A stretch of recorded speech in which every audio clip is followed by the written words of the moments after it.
دنیا میں ملا ہے اس کے علاوہ؟ نہیں جی. شاباش. ہمارے زمانے کے امام کو امیر المومنین کہا جائے گا؟ نہیں کہا جائے گا. شاباش. تو میں انعام پہلے ملا اور انعام دے کے محمد آل محمد صلی اللہ علیہ وسلم. یہ ہماری نسل ہے. یہ آپ نے دیکھا مدرسے کے طالب علم بھی ہیں اور اسکولوں کے طالب علم بھی ہیں. یہ بات کو سن رہے ہیں اور بات کو سمجھ رہے ہیں. آپ کی مہربانی. آپ بزرگ بھی میری نالائکی کے باوجود میری گفتگو سن لیتے ہیں جو بڑے نوجوان ہیں وہ بھی. لیکن اصل گفتگو ہماری اور آپ کی ان سے ہونی چاہیے کیونکہ جو معاشرے کی ابتری ہمارے ہاں پیدا ہو گئی ہے, جو دین کا بگاڑ پیدا ہو رہا ہے, اس کو سنبھالنے کے لیے نئی نسل کو تیار کرنا پڑے گا. یہی میرے قائد نے, یہی میرے محبوب نے اور میرے ہیرو نے آیت اللہ خمینی نے کہا. آپ کو یاد ہوگا کہ انہوں نے کہا تھا کہ کہاں پوچھنے والے نے سوال پوچھا تھا فراز میں جب وہ جلا وطن ہوئے کہ کہاں ہے تمہاری وہ سپاہ وہ فوج کی جس کا دعویٰ کر کے آپ شاہ ایران کو چیلنج دے کر آئے ہو, کہاں ہے؟ آپ نے کہا کہ وہ ماں کی گودوں میں پل رہی ہے. ماں کی گودوں میں پلنے والے بچے جب جوان ہوئے نا خاص تربیت لے کر, تو انہوں نے پھر دنیا کا نقشہ بدل دیا ہے. اور محمد والے محمد صلی اللہ علیہ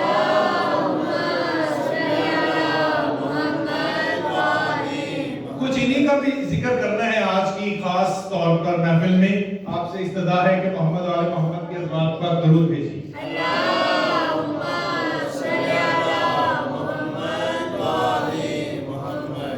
اور دیگر صلوات.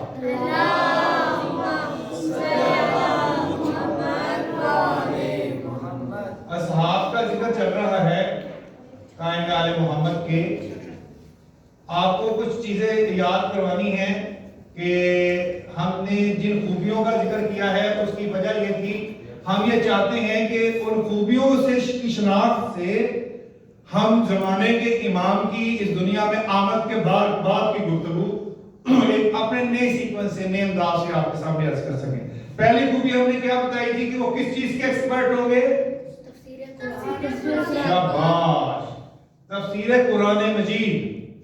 تفسیر قرآن مجید کے ایکسپرٹ ہوں گے وہ لوگ جو اصحاب قائم آل محمد ہوں گے. یہ میں نے تفسیر نہیں بتانی آپ کو, یاد دلانے کے لیے کہ مسجد کوفہ اس کی مرکز بن جائے گا, اجمی ہوں گے یہ زیادہ, اور پوری دنیا میں مراکز کھل جائیں گے.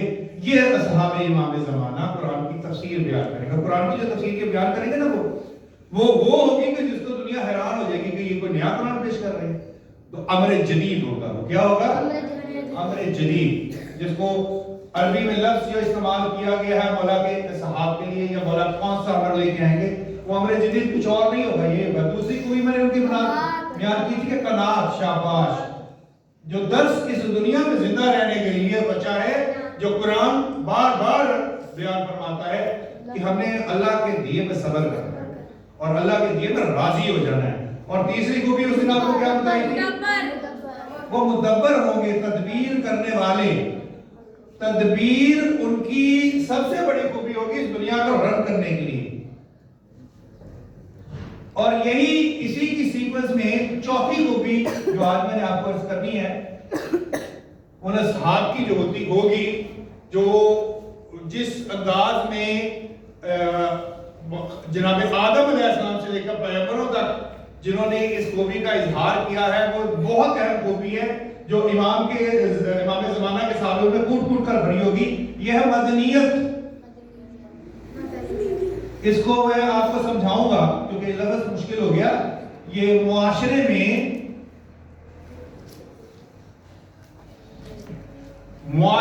زندگی گزارنے کے لیے جتنی بھی خوبیاں چاہیے ان کو مدنیت, مدینہ سے نکلا. مدینہ کہتے ہیں شہر کو. مدینہ کسے کہتے ہیں؟ شہر. ایک شہر میں رہنے کے لیے امارات بھی چاہیے, تعلیمی ادارے بھی چاہیے, زندگی گزارنے کے دیگر تمام لوازمات چاہیے. یہ ایک پوری سائنس ہے. آج کا پوری ایک سائنس ہے جسے سیوکس بولا جاتا ہے. کیا بولا جاتا ہے؟ سیوکس. پوری ایک سائنس ہے, سیولائزیشن جسے بنا ہے. امام زمانہ کے سپاہیوں میں اس سائنس یہ جو میں آپ کو عرض کرنے جا رہا ہوں یہ ساری حدیثیں ہمارے ہاں موجود ہیں. میں نے ان حدیثوں کو یہ عنوان دیا یہ آپ کو سمجھانے کے لیے, خاص طور پر بچوں کو سمجھانے کے لیے. دیکھو بیٹا, معاشرے میں ہم جو زندگی گزارتے ہیں نا وہ یک و تنہا نہیں, ایک اکیلا انسان زندگی نہیں گزارتا, اور نہ ہی ایک گھر پوری زندگی ایک جگہ پر قائم کر دیا جائے تو پوری زندگی بڑے آرام سے سکون سے گزار دے گا, اور یہ اللہ کا نظام بھی نہیں ہے. اللہ نے معاشرہ تخلیق کیا ہے اور اس معاشرے میں لوگ ایک دوسرے کے لیے مددگار بنا دیے. کیا بنا دیے؟ مددگار. ہر ایک نے ہر دوسرے شخص کی مدد کرنی ہے. جب یہ جذبہ انسان کے دل میں پیدا ہوتا ہے تو وہ خالص مسلمان بنتا ہے, صحیح سچا مسلمان, ایک دوسرے کی مدد کرنے والا. ہر ایک نے دوسرے کی مدد کرنی ہے, اکیلا تنہا نہیں چھوڑنا. اچھا, جب مدد کرنی ہے تو اس کے لیے ضروری نہ بھائی ایک جگہ پہ آپ رہیں. بیٹا سن رہے ہیں آپ؟ یہ جو میں باتیں بول رہا ہوں اسی پر میں نے سوال پوچھنے ہیں. ایک جگہ پر رہیں. اچھا, جب وہ ایک جگہ پر رہیں گے تو پھر اس کا مطلب ہے کہ وہ کوئی ایک سے لے گا چیز, کوئی اپنی چیز کسی اور کو دے گا. اس انداز میں وہ ایک دوسرے کے ساتھ ایک بھائی چارہ قائم کر لیں گے, بھائی بن جائیں گے. مسلمانوں کو ایک دوسرے کا کیا کہتے ہیں؟ مسلمان بھائی بھائی کہتے ہیں مسلمانوں کے. ایک بات کس نے کہا تھا؟ یہ حضرت محمد مصطفیٰ صلی اللہ علیہ وآلہ وسلم نے. ایک جگہ پر رہنے کے لیے جو انداز امام زمانہ کے سپاہی اپنائیں گے وہ کوئی نیا نہیں. اس اپنائیت کا, اس مدنیت کا اور اس معاشرہ سازی کا آغاز جس نے کیا تھا نا, خدا بند ذوالجلال آپ کے زمانے کا سپاہی بنا کر اس کو اٹھائے. نام میں آپ سے پہلے کچھ کریکٹر بتاؤں گا, یہ میں تھوڑا سا عرض کر چکا ہوں. نام میں ان کا وہ لکھنے لگا ہوں جو اصل ہے, جو عرف عام میں قرآن میں استعمال ہوا ہے وہ نہیں. آپ نے مجھے گیس کرنا ہے, میں دیکھتا ہوں کہ کون گیس کرتا ہے. اخنوق علیہ السلام پہلی دفعہ دنیا میں پہلی دفعہ قلم سے لکھنا شروع کیا جناب آدم علیہ السلام کے بعد. قلم کا استعمال کیا, تحریر کا آغاز کیا. پہلی دفعہ چمڑے کو چھوڑ کر کپڑا سینا شروع کیا. لوگوں کو کپڑا سینا کیسے پرویا جاتا ہے سوئی کا ایجاد کیا, اور لباس کو حیا کے طور پر, سطر کے طور پر باقاعدہ بند کر کے سی کر پیش کیا پہلی دفعہ اس دنیا میں جناب آدم علیہ السلام کے بعد. اور یہ اللہ کا پیغمبر علیہ السلام میں نے اس لیے لکھا ہے 100 کے قریب شہر انہوں نے دنیا میں آباد کیے. پر محمد والے محمد صلی اللہ مدنیت کا آغاز باقاعدہ دنیا میں معاشرتی طور پر شہروں کی زندگی کیسے بنائی جائے گی, گزاری جائے گی.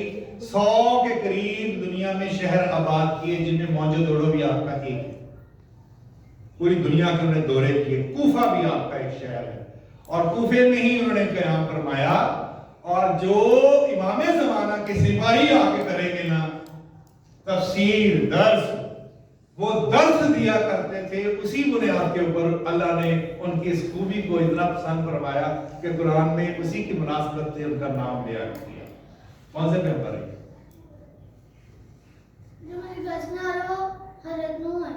حضرت نوح علیہ السلام. بچے نے بتایا. اس کے علاوہ کوئی اور شاباش بیٹھ جائے. جی رانا صاحب آپ کچھ کہنا چاہتے ہیں؟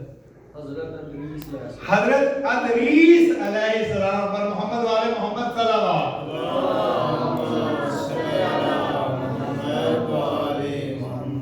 ادریس درس نکلا, درس دینے والا. یہ آپ کے زمانے کے امام کے سپاہی کیوں بنائیں گے؟ میں نے عرض کیا کہ ایک تو ان کی خوبی یہ ہے کہ قرآن نے ان کی اس خوبی کو پسند فرمایا, اتنا پسند فرمایا کہ اس خوبی پر ہی آپ کا نام عربی میں بیان کیا. کہتی ہے کہ یہ اخنوق کا جو لفظ ہے اس کے معنی بھی یہی ہے, یہ عربی نہیں ہے, عبرانی زبان کا, یا اس سے بھی کوئی پہلی زبان تھی. حضرت ادریس علیہ السلام حضرت آدم سے سلسلہ شروع ہوا ہے نا جو, اس میں 5ویں جگہ پر ہے.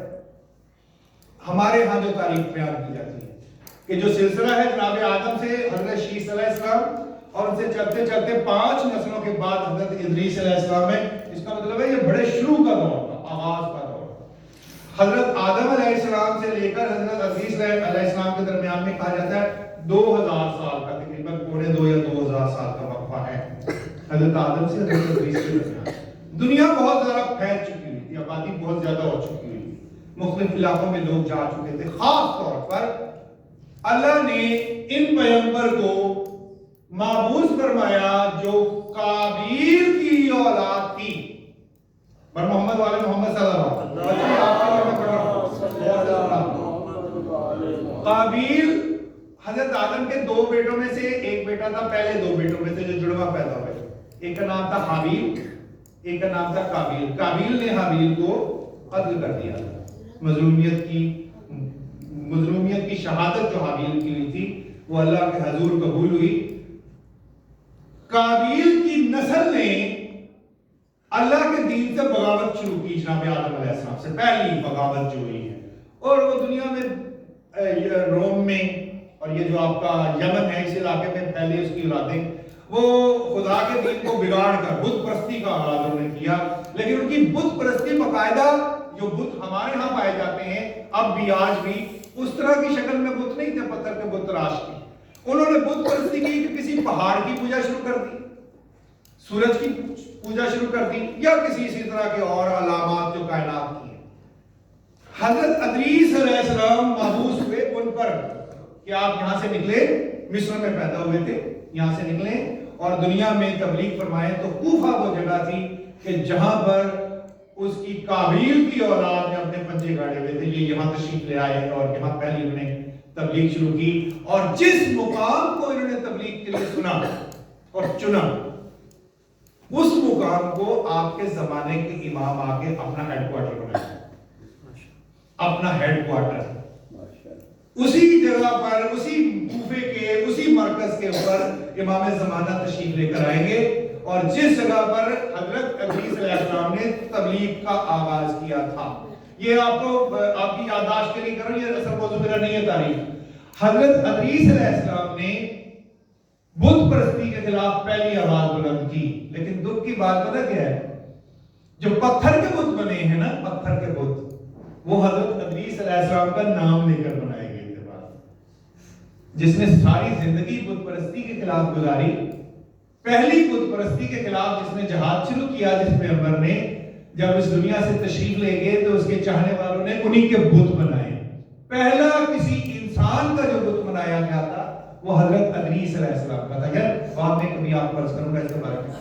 حضرت ادریس علیہ السلام جس مقام پر آغاز فرمایا انہوں نے وہ کوفہ، اور کوفہ کا یہ شہر جو ہے نا، یہ کوئی عام شہر نہیں ہے، مولا علی علیہ السلام نے ایسی ہیڈ کوارٹر کا نہیں اپنا منتقل کیا تھا، یہ خدا کے نظام کا مرکز کہلائے گا آنے والے دور میں، جس وقت آپ کے زمانے کے امام تشریف لے کر آئیں گے۔ کوفہ ان کا مرکز ہوگا، ہیڈ کوارٹر ہوگا، دارالحکومت ہوگا پوری دنیا کی حکومت کا۔ بر محمد والے محمد صلی اللہ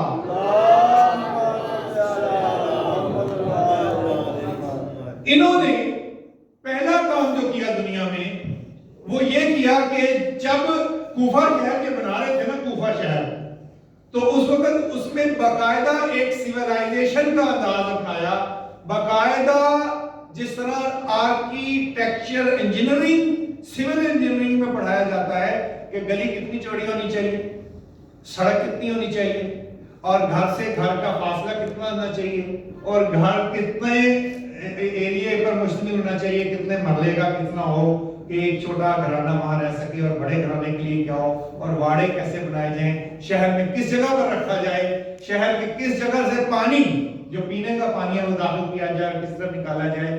پہلی آرکیٹیکچر انجینئرنگ انہوں نے کوفے پر اپنائی، اور یہاں سے اس شہر کو آباد کر کے اگلے شہر کی طرف، اگلے شہر کی طرف، اگلے شہر کی طرف، کیونکہ ایک کام تو ان کا درس و تدریس تھا جو خدا نے انہیں تفویض فرمایا تھا، جو ہر پیغمبر کا کام ہوتا ہے، ہر پیغمبر معلم ہوتا ہے۔ دوسرا یہ تھا کہ دنیا کو زندگی، اس وقت نئی دنیا تھی، لوگوں کو مدنیت سکھائی جائے کہ اکٹھے کیسے رہا جاتا ہے، بھائی چارہ کیسے قائم ہوتا ہے۔ اتنی محنت فرمائی انہوں نے کہ دنیا کے جس خطے میں بھی گئے وہاں پر وہ مدنیت کا نمونہ چھوڑ کے آئے۔ اگر آپ اس دور کے خنڈرات جو اب نکل رہے ہیں وہ آپ دیکھیں گے, کبھی اسٹڈی کیجئے گا, گوگل پہ آپ کو ملیں گے تو آپ کو نظر آئے گا کہ آج کا جدید شہر اتنا خوبصورت نہیں. اسی لیے جب آپ کے زمانے کے امام آئیں گے نا تو جو مرکزی شاہراہ کسی بھی شہر کی ہو, جسے مین بلوارڈ کہا جاتا ہے, مین بلوارڈ, ہر شہر کی 40 ہاتھ چوڑی کر دیں. 40 ہاتھ سے مراد ہے 40 میٹر. مین بلوارڈ ہر شہر کا, یہ حدیث ہے, 40 ہاتھ چوڑا فرما دیں گے امام. اپنے سپاہی کو حکم دیں گے کہ کوئی شہر ایسا نہ ہو کہ جس کی مین بلوارڈ 40 ہاتھ سے چھوٹی ہو, اور جو جتنی گلیاں ہیں وہ بھی 12 ہاتھ سے چھوٹی نہیں ہوگی. ہر محلے میں بہنے والی, گزرنے والی شاہراہیں جنہیں چھوٹی گلیاں کہا جاتا ہے, وہ بھی 12 ہاتھ سے چھوٹی نہیں ہوگی. ہر شہر مکمل مدنیت کا ایک نمونہ ہو جائے گا. محمد والے محمد صلی اللہ علیہ وسلم. آپ بول تو نہیں ہو رہے ہیں, تو کچھ ٹاپک تو نہیں شروع ہو گیا. ایمان نعرہ حیدری. آپ کے معاشرے میں پہلی ضرورت انسان کے لیے اس کا گھر ہے. یہ میں نے نہیں یہ ڈیڈکٹ کیا, یہ بنانے والے نے ڈیڈکٹ کیا. اس نے آدم علیہ السلام کو جب آپ تشریف لے کے آگے نا, دونوں میاں بیوی اکٹھے ہو گئے اس جگہ پر جس کو مکہ کہا جاتا ہے, میری جدہ اور جناب آدم علیہ السلام اور جناب حوا سلام اللہ علیہ. تو پہلا کام جو کیا تھا نا جبرائیل کو بھیج کے کہ ان کو گھر بنانا سکھاؤ. پہلا جس جگہ پر وہ آپ حتیم ہے نا, جو آپ نے وہ گول سا دائرہ دیکھتے ہیں, وہاں پہ ایک خیمہ لگایا گیا. خیمہ پہلی دفعہ بنا کے جبرائیل نے دکھایا, اور پھر اس کے بعد اسی کی بنیاد پر یہ خانہ کعبہ تعمیر ہوا. حضرت ابراہیم علیہ السلام نے اس کی بنیادوں کو ڈھونڈ کے دوبارہ بلند کیا. جناب آدم علیہ السلام پہلی شخصیت ہے دونوں میاں بیوی جنہوں نے دنیا میں کو گھر بنایا. پہلا گھر جو مکہ میں مبارک گھر بنا تھا وہ جناب آدم علیہ السلام اور فرشتوں نے مل کے تعمیر فرمایا. پہلی چیز ضرورت ہی یہ ہے کہ آپ کے پاس گھر ہونا چاہیے, آپ کی چھت ہونی چاہیے. ایسے تو نہیں کہا مولا متقین علیہ السلام میں کہ 3 چیزیں دنیا میں ہوں تو اس کی دنیا ہی جنت ہو جاتی ہے. انسان کی اچھی سواری, کھلا گھر, اور دین کے کام آنے والی زوجہ. یہ 3 چیز, کہ اچھی سواری, کھلا گھر جس کا صحت ہوتا ہے نا. اب ہمارے گھروں کے جن کے صحت نہیں ہے, ہم سے پوچھیں گے یہ نعمت کتنی بڑی چیز ہوتی ہے. کھلا گھر, اچھی سواری, اور وہ زوج چاہے مرد ہو چاہے عورت ہو جو دین کے لیے آپ کے کام آئے. جس کے پاس مولا فرماتے ہیں یہ تینوں چیزیں ہیں اس کی دنیا ہی جنت ہے. یہی دنیا اس کو چاہیے. مولا متقین علیہ السلام کی ایک ایک بات میں کتنی بڑی بڑی حکمت ہے. اور خدا جس کو یہ نعمت عطا کر دے, اس کا یہ مطلب نہیں ہے جس کے پاس یہ نہیں ہے تو وہ اپنی جنت پیدا نہیں کر سکتا, لیکن اب اس کو اپنی جنت اگلی دنیا میں پیدا کرنی پڑے گی, اس کو وہاں محنت کرنی پڑے گی. یہ دنیا دوبارہ اس کے لیے وہی ہے جو ہم سمجھتے ہیں کہ عذاب کا گھر ہے. پر محمد والے محمد صلی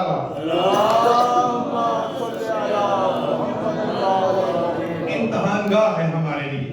تو جو حضرت ادریس علیہ السلام نے یہ سلسلہ شروع کیا تھا نا, یہ سلسلہ آپ کے زمانے کے اصحاب میں انتہا پر ہوگا. ایک بات میں نے آپ کو عرض کی کہ 40 ہاتھ کھول دیا جائے گا مین بلوارڈ کو, شہر تعمیر کیے جائیں گے. سارے شہروں کو, صرف مسجدوں کو نہیں گرایا جائے گا. آج کل جو انکروچر ہے نا, انکروچر سمجھتے ہیں بیٹا آپ کو سمجھانے کے لیے, جو کسی کی جگہ پر قبضہ کر لیتے ہیں, زمین پر قبضہ کر لیتے ہیں, ان کو انکروچر کہتے ہیں انگریزی میں. یعنی جو قبضہ مافیا, یہ جو قابض ہوتے ہیں نا, نجائز تجاوزات بنا لیتے ہیں, یہ جن کی مخالفت کر رہے ہیں وہ نہیں ہوتا جس کی جگہ گھیری ہوتی ہے, یہ خدا کے نظام کی مخالفت کر رہے ہیں. ایسے نہیں حدیث آپ پڑھے کہ سڑک پر کھڑے ہو کر کھاؤ پینا, سڑک پر کھڑے ہو کر کھانے سے پرہیز کرو, یہ مکروہ ہے. اور سڑکوں کے کنارے کے اوپر بیٹھو نا, یہ بھی مکروہ ہے. اس کی وجہ یہ نہیں ہے کہ یہ کام کرنے سے کوئی آپ عجیب و غریب مخلوق ہو جائیں گے. اس کی وجہ یہ کہ وہ اس کام کے لیے ہے نہیں, اس کا پرپس یہ نہیں ہے, اس کا مقصد یہ نہیں ہے. اس کا مقصد تو گزرگاہ تھا, تو گزرگاہ کو گزرگاہ رہنے دو. وہاں بیٹھ کے کوئی اور کام کرو گے تو نتیجے میں تم مکروہ حرکت کر رہے ہو گے جو بار بار کرنے سے حرام ہو جاتی ہے. یہ شریعت کا ایک مسئلہ ہے. تو جو قابض ہے نا گلیوں میں, سڑکوں میں, میرے زمانے کے امام تشریف لے کر آئیں گے تو ان سے قبضہ چھڑائیں. صرف وہ مدینے والوں سے قبضہ نہیں چھڑانا. مدینے والے کون ہیں یہ آپ سمجھ گئے میری بات, کہ جنہوں نے قبضہ کر رکھا ہے صرف انہیں سے نہیں چھڑانا, ہر اس قابض سے قبضہ چھڑائیں گے کہ جس نے سرکار کا حق خدا کی زمین کو قبضہ کر رکھا ہے یا کسی اور کا حق مار رکھا ہے. پر محمد والے محمد صلی اللہ یہ خوبی جو ہے نا مدنیت کی, اس کو باقاعدہ ایک پلان کے ذریعے ڈیزائن کیا جائے گا. میرا دل کہتا ہے, یہ میری خواہش ہے یا میرا وجدان ہے کہ اس کے سربراہ جناب ادریس علیہ السلام ہوں گے, کیونکہ جناب ادریس علیہ السلام نے صرف یہی نہیں سکھایا, انہوں نے دنیا کو پہلی دفعہ یہ بھی سکھایا کہ آنے والے دور سے بچنے کی تیاری کیسے کی جاتی ہے, شہری حکومت کا سربراہ کیا سوچ کے رکھے گا. میں نے آپ کو ایک دفعہ پہلے بھی عرض کیا تھا کہ احرام مصر جو ہے نا دو, پر محمد والے محمد صلی اللہ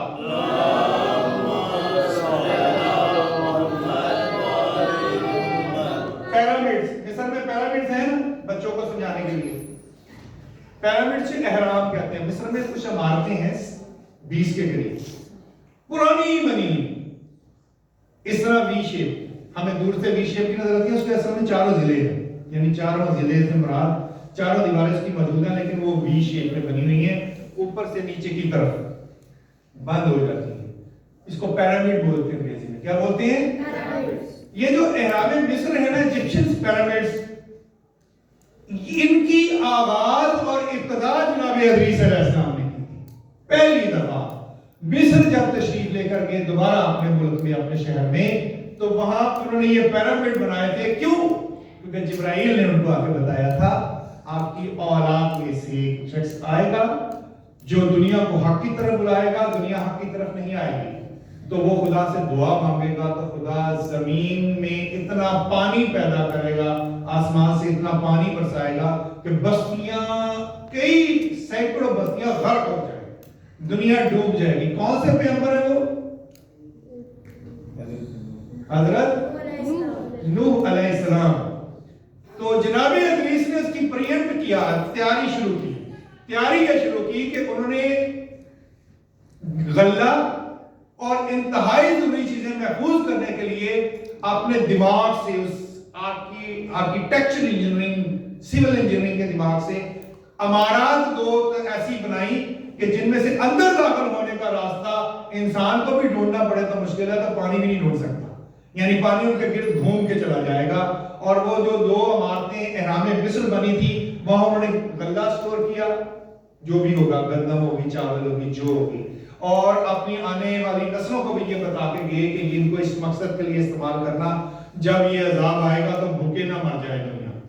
بعد میں جناب یوسف علیہ السلام کے بعد انہوں نے, فرعونوں نے بھی, اور حتیٰ کہ یوسف علیہ السلام جس بادشاہ کے پاس گئے تھے اس کے باپ نے بھی یہ احرام مصر بنائے, اور 20 کی تعداد میں احرام مصر ہیں. یہ دنیا کے عجائبات میں سے ایک عجوبہ ہے. 8 عجائبات یا 7 عجائبات جو دنیا میں مشہور ہے, ان میں سے ایک عجوبہ احرام مصر ہے. اور وہ احرام مصر واحد وہ چیز ہے جو اللہ کی طرف سے گندم کو, غلے کو سٹور کرنے کی اجازت کا ایک وسیلہ اور ایک باب کھولتا. ہم میں سے کوئی بھی سٹور نہیں کر سکتا, 1 سال سے زیادہ نہیں رکھ سکتے, فرمان معصوم ہے, مسائل شیعہ پڑھے تھے. لیکن حکومت کے پاس, صرف گورنمنٹ کے پاس کے رائٹ ہے کہ گورنمنٹ اگر اپنی عوام کی فلاح و بہبود کے لیے غلہ سٹور کرنا چاہتی ہے تو وہ کرے, گندم سٹور کرنا چاہتی ہے تو کرے. جناب ادریس علیہ السلام سے شروع ہوئی بات, اور جناب یوسف علیہ السلام تک کے عروج پر پہنچی کہ انہوں نے احراموں میں, انہی احراموں میں غلہ سٹور کیا تھا جو 7 سال کام آیا پوری دنیا کے. پر محمد والے محمد صلی اللہ علیہ وسلم. بیٹا سنیں آپ لوگ, پریشان تو نہیں ہو رہے؟ عظمت سیدہ بلندتر صلوات.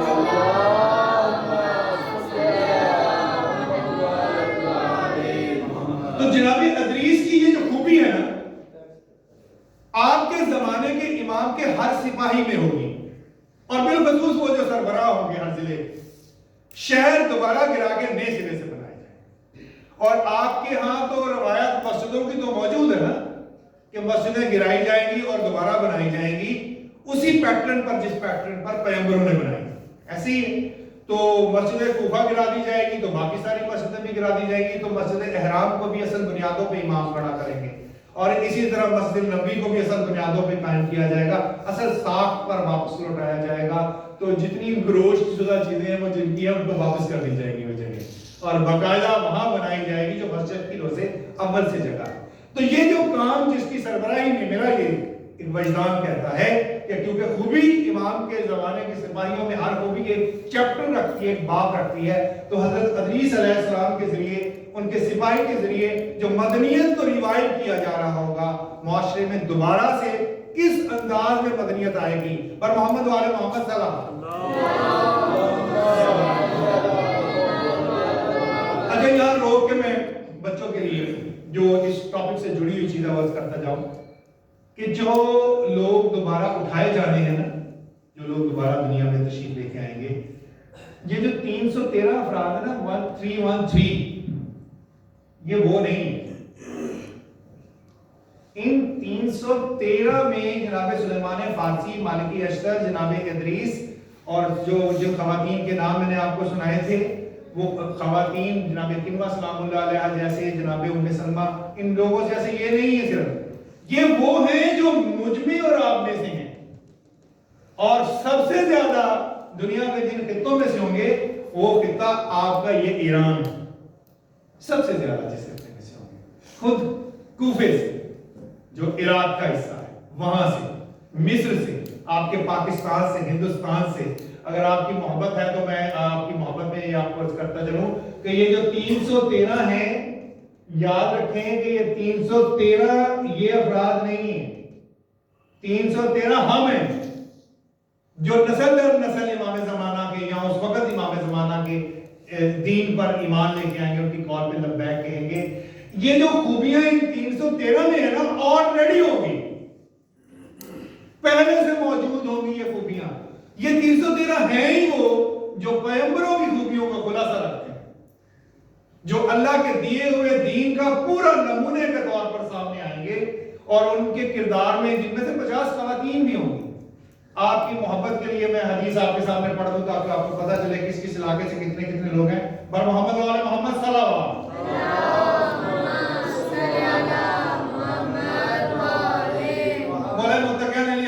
نے جو بیان کیا ہے اس کو یہاں پہ انہوں نے خلاصہ کیا ہوا ہے مختلف کتابوں میں۔ مقدس اٹبیلی فرماتے ہیں کہ ان 313 ابتدائی باخلاص افراد کی خوبیاں جن میں ہوں گی، جن کے اندر موجود ہوں گی، وہ پیغمبروں کی خوبیاں ہوں گی، جیسے کہ جناب ادریس اور جناب خضر علیہ السلام اور جناب عیسیٰ علیہ السلام کی خوبیاں ہیں، خلاصے کے طور پہ ان میں موجود ہوں گی۔ کون ہوں گے؟ 4 صاحبان اولاد امام حسن سے، 12 اولاد امام حسین علیہ السلام سے، یہ سادات کی بات ہو رہی ہے۔ 4 اولاد عقیل سے، بنی ہاشم کی بات ہو رہی ہے۔ 4 بنی تمیم سے، 3 بنی عروہ سے، 3 بنی حیہ سے، 2 بنی اسد سے، 4 لوگ، صرف 4 لوگ مکہ سے، 4 بیت المقدس سے، 4 خراسان سے، خراسان میں وہ سید خراسانی بھی شامل ہے، 4 خراسان سے، 4 کرمان سے، 4 جرجان سے، 4 نیشاپور سے، 4 واسط سے، 4 رے سے، 5 حقانیہ سے، مصر سے 4 خوار سے، 4 کوس سے، 3 آذربائیجان سے، 3 دامغان سے، 3 موالی سے، 3 مروہ سے، 3 غزنین سے، 3 ماروہ نہر سے، 3 جیش سے، 3 حلب سے، 7 توس سے، 7 شیراز سے، 7 بغداد سے، 7 بصرہ سے، 6 ناس سے، بصرہ کے نواز سے، 7 کوہستان سے، 12 یمن سے، اور 12 شام سے، 12 سبزہ وار سے، 12 قم سے، 12 کوفہ سے، 2 تبرستان سے، 1 اصفہان سے، اور وہ 24 کی تعداد کو آپ کو پتا ہے تالقان سے۔ یہ احادیث کا مجموعہ ہے جو میں نے آپ کے سامنے عرض کیا۔ مولانا متقیان علی حسن نے ایک جگہ پر فرمایا یہ دنیا کے مختلف علاقوں کے نام ہیں جہاں کی یہ اصحاب ہوں گے 313، اور یہ 313 جو اصحاب ہوں گے ان میں سب سے زیادہ تعداد اگر آپ کریں گے غور کریں گے تو ایران کے شہروں کی۔ آپ نے دیکھا شیراز کا نام بھی ہے اس میں، قم میں بھی ہے، قم میں سے بڑا مقدس شہر ہے۔ میں نے اپنی زندگی میں جن علاقوں میں حسرت خواہش کی ہے کہ کاش کا ماں پیدا ہو پاتا، تو ان میں سے ایک قم بھی ہے، آپ کا مدینہ ہے، قم ہے۔ قم کی عظمت کو ان قمیوں نے نہیں بیان کیا، معصومین علیہ السلام نے بیان کیا۔ جو سب سے زیادہ لوگ ہیں نا جو کھڑے رہیں گے وہ قم کے لوگ ہیں، اور وہ قم کے لوگ کس خوبی کو اپنے اندر رکھتے ہیں؟ آج کے دور میں جو قرآن کی تبلیغ دنیا میں درست پہنچائی جا رہی ہے وہ قم کے لوگوں کے ذریعے پہنچائی جا رہی ہے۔ خداوند ذوالجلال نے ڈیوٹی لگائی ہے ان کی۔ جناب سلمان فارسی کی حدیث تو آپ کو یاد ہے نا کہ رسول خدا نے فرمایا تھا کہ ایک وقت آئے گا کہ دین سریا پر چلا جائے گا۔ سریا سے مراد یہ اتنا بلند ہو جائے گا کہ لوگ اس پر عمل نہیں کریں گے، آسمانوں میں رہ جائے گا، دنیا چھوڑ دے۔ پھر خدا ایک قوم کو پیدا کرے گا جو سریا سے دین کو کھینچ کے زمین پر لے آئے گی۔ کسی نے پوچھا وہ قوم کون سی ہوگی؟ تو آپ نے سلمان فارسی کی طرف اشارہ کر کے کہا تھا وہ اس کی قوم ہوگی، یعنی اہل فارس آسمان سے سریا سے دین کو کھینچ کے نیچے لے آئیں گے۔ یہ قومی ایسے نہیں ہے، مولا کی دعا ہے جناب مولا امام جعفر صادق علیہ السلام کہ یا اللہ اس کے ہاتھ چل کر دے، اس کو نابود کر دے، اس کو قید کر دے، اس کو بند کر دے جو قمیوں کے بارے میں برا خیال لے کر آئے، اہل قم کے بارے میں جو اپنے دل میں ان کو برباد کرنے کا خیال لے کر آئے، میرا مولا ان کو اس کو برباد کر دے۔ اور یہ دعا قائم ہے تا وقت کہ وہ خدا کو نہ چھوڑ دے۔ شرط یہ ہے قومیوں کے لیے، یہ فرمان میں موجود ہے کہ تا وقت کہ وہ خدا کو نہ چھوڑ دیں، اس جب تک وہ خدا کا دامن انہوں نے پکڑا ہوا ہے دنیا کی کوئی طاقت ان کو برباد کرنے کا سوچے کہ خود برباد ہو جائے گی۔ یہ آپ لوگوں نے اس کا پریکٹیکل دیکھا ہے، آپ بچوں کو سمجھانے کے لیے یہ جو بیٹھے نا بڑے انہوں نے اس کا پریکٹیکل دیکھا ہے۔ امریکہ کی مدد حاصل تھی عراق کو، ایران عراق جنگ میں 5 طیارے اسرائیل سے عراق کی مدد کرنے کے لیے امریکہ کے اڑے، اسرائیل سے 5 طیارے، ہوائی جہاز، جنگی جہاز، بمبوں سمیت، جن کی خوبی یہ تھی کہ وہ جس جگہ پر سے گزرتے تھے وہاں کی نیچے سے زمین سے مشینری جیم کرتے، آج بھی ہے، یعنی گھڑی چل رہی ہے نا، گھڑی جب وہ اوپر سے گزرتے تھے تو گھڑی بند ہو جاتی تھی۔ خدا کو انہوں نے اتنی طاقت سے، اتنی عقل مندی سے وہ جہاز بنائے تھے، ان کو روکا نہیں جا سکتا تھا، ریڈار میں وہ آتے نہیں، بلیک برڈ جن کو کہا جاتا ہے، بلیک برڈ، اب بھی وہ ریڈار میں نہیں آتے، بہت تھوڑے ہیں امریکہ کے پاس۔ 5 طیارے اڑائے گئے تھے ایران پر، قم پر حملہ کرنے کے لیے، کہ جس مدرسے سے یہ لوگ نکل رہے ہیں، جو شہر ان کو پیدا کر رہا ہے موجودہ سارا شہر ہی اڑے تھے اسرائیل سے، عرب سے، اسی عرب سے گزر کر جب وہ ایران کے عراق کے بارڈر پر پہنچے تو خدا نے ایک ایسی ہوا چلائی کہ وہ آپس میں ٹکرا کے برباد ہو۔ آج تک انہیں یہ پتہ نہیں چل سکا کہ ہمارے جہاز کس طرح برباد ہوئے تھے۔ یہ مشہور واقعہ ہے جس کو امریکہ نے قبول کیا تھا۔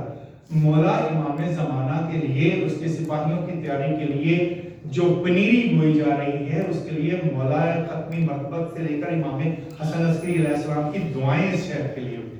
طبس ایک بہت بڑا شہر ہے، اسلام بھی ہے، آثار قدیمہ میں انہوں نے اس کی باؤنڈری لگا دی ہے، جہاں پر وہ ابھی بھی ہے، وہ اس کا جو ملبہ پڑا ہے نا، وہ جو جہاز آپس میں ٹکرا ہے۔ بر محمد وآل محمد صلی اللہ قبلہ فرما رہے ہیں کہ عبرت کا نشان بنانے کے لیے فوج نے اس کے گرد باؤنڈری لگا دی ہے، اس جگہ پر جہاں پر وہ جہاز گرے تھے، برباد ہوئے تھے۔ یہ قم شہر ہے، تو اگر آپ کی محبت ہے تو قم کے بارے میں کچھ چیزیں عرض کر دوں فرامین آپ کو۔ بر محمد وآل محمد صلی اللہ ٹھیک ہے، آپ کو سنا آپ فرما رہے تھے کچھ۔ میں یہ کرنا چاہ رہا تھا کہ وہ یعنی خدا کی مصلحت دیکھیں گے، شہر کے اوپر نہیں ٹکرائے۔ طبس ایک بہت بڑا ریگستان ہے جی، بہت بڑا ریگستان۔ نام کیا آپ نے فرمایا؟ طبس۔ طبس، یہ ہمارے بہت بڑے آدمی ہیں، آگا طبسی۔ طبسی، ہاں جی، یہ طبس جو وہاں پہ ابھی بھی وہ ان کے پاس ہے۔ بر محمد وآل محمد صلی اللہ۔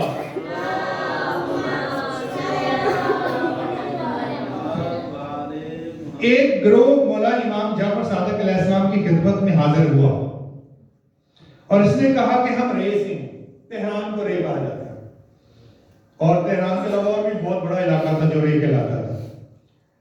تو آپ نے فرمایا ہمارے کمی بھائیوں کو مبارک. ان لوگوں نے چند بار تکرار کی کہ مولا ہم رے سے ہیں, یعنی کم سے نہیں, ہم رے سے ہیں. آپ نے فرمایا وہی جو پہلی بات تھی, کہا کہ خداوند عالم نے حرم مکہ سے, رسول خدا کو حرم مدینہ سے, اور کوفہ کو امیر المومنین سے, اور ہمیں شہر کم سے نسبت دینی ہے. یہ وہ معمولی چیز نہیں ہے. مولا امام جعفر صادق علیہ السلام فرمانے ہیں کہ اپنے آپ کو اس نے مکہ سے نسبت ہی دی جاتی ہے نا, اللہ کسی کہیں رہتا تو نہیں ہے. محمد مصطفیٰ صرف مدینے کے نبی تو نہیں تھے, نسبت دی جاتی ہے مدینہ. اور کوفہ جو ہے مولا متقین علی علیہ السلام سے نسبت قرار پا گیا. آپ فرماتے ہیں باقی سارے ہمیں خدا نے کس سے نسبت دی؟ قوم سے نسبت دی. پر محمد والے محمد صلی اللہ علیہ وسلم ان قریب بارے دیگر صلی اللہ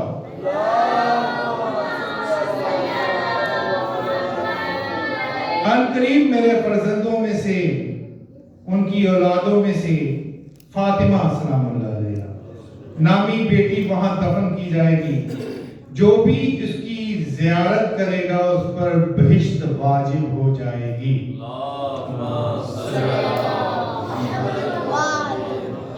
راوی کہتا ہے کہ مولا امام جعفر صادق علیہ السلام نے اس وقت بات کی جب مولا امام موسیٰ کاظم علیہ السلام ابھی پیدا بھی نہیں ہوئے تھے. پر محمد والے محمد صلی اللہ علیہ وسلم. راوی کہتا ہے کہ ایک دن ابو الحسن امام موسیٰ کاظم علیہ السلام کے پاس تھا کہ کمیوں اور امام مہدی علیہ السلام سے ان کے لگاؤ کی بات نکلی. تو امام نے فرمایا خداوند سبحان ان پر رحمت نازل کرے, ان سے راضی رہے. اس کے بعد اپنی بات کو جاری رکھتے ہوئے فرمایا کہ بہشت کے 8 دروازے ہیں, اس کا ایک دروازہ کم والوں کے لیے کھولا جائے گا. اور محمد والے محمد صلی اللہ علیہ وسلم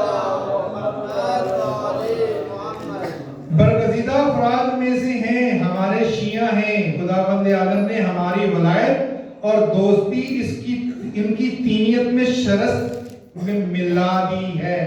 ولایت محمد والے محمد. اچھا یہاں روک کے آپ کو ایک بات عرض کروں, فراہمی اور بھی میں نے عرض کر دی. ہمارے ملک میں بالخصوص جب ایران عراق کی جنگ جاری تھی نا, ایک پراکسی وار شروع ہوئی. پراکسی وار مطلب پتہ کسے کہتے ہیں؟ پیسے دے کر لوگوں میں پروپیگنڈا جو کیا جاتا ہے. ہمارے ذاکروں میں سے کچھ لوگوں نے, ہمارے مولویوں میں سے کچھ لوگوں نے جو مجلس سے پڑھتے ہیں, باقاعدہ کم کے خلاف ایک مہم چلائی. کم کے خلاف. یہ فرامین میں کہیں اور سے نہیں پڑھ رہا, شیعہ کتب سے پڑھ رہا ہوں, مستند کتب سے پڑھ رہا ہوں. پتہ نہیں انہوں نے یہ پڑھے تھے یا نہیں پڑھے تھے. اہل کم کے خلاف انہوں نے باقاعدہ ایک مہم چلائی, پروپیگنڈا چلایا کہ کم وہ شہر ہے نعوذ باللہ کہ جب امام زمانہ تشریف لے کر آئیں گے تو یہاں پتہ نہیں کتنے علماء کو قتل کریں. یہ انہوں نے پروپیگنڈا چلایا. حالانکہ یہ احادیث جو آپ کے سامنے میں عرض کر رہا ہوں آپ کی سعادت کے لیے پہلے سے لے کے آخر تک ایک ہی شرط بیان کی ہے کہ اگر اللہ کو نہیں چھوڑ دیں گے تو خدا ان پر رحمت نازل کرے گا, دشمنوں سے بچا کے رکھے گا. اور ابھی تازہ واقعہ آپ نے دیکھا نہیں ہے کہ قومیوں نے دنیا کو بدل کے رکھ دیا. دنیا میں مدنیت کا زمانے میں قرآن کی تبلیغ کا ایک ایسا خوبصورت انداز پیش کیا جو پہلے موجود نہیں تھا. امر جدید زندہ ہو رہا ہے, اس لیے سب سے زیادہ لوگ جو امام کی سپاہ میں شامل ہوں گے وہ یہی قوم سے ہوں گے. پر محمد والے محمد صلی اللہ علیہ وسلم. اب جو میں نے آپ کو دروازے والی حدیث سنائی ہے, یہ حدیث کہیں اور سے نہیں سنائی ہے, شیعہ کتب میں لکھی ہوئی ہے. اس حدیث سے اندازہ کریں کہ خدا نے کیسا انتظام فرمایا ہے کہ قوم کو جنت کے اعتبار سے بھی 8 میں سے ایک حصہ عطا کیا ہے. قوم سے مراد صرف قومی نہیں ہے, وہاں کے رہنے والے نہیں. قوم سے مراد ہے پوری دنیا میں جو قوم کے تھاٹ کے اس وقت فالوور ہیں.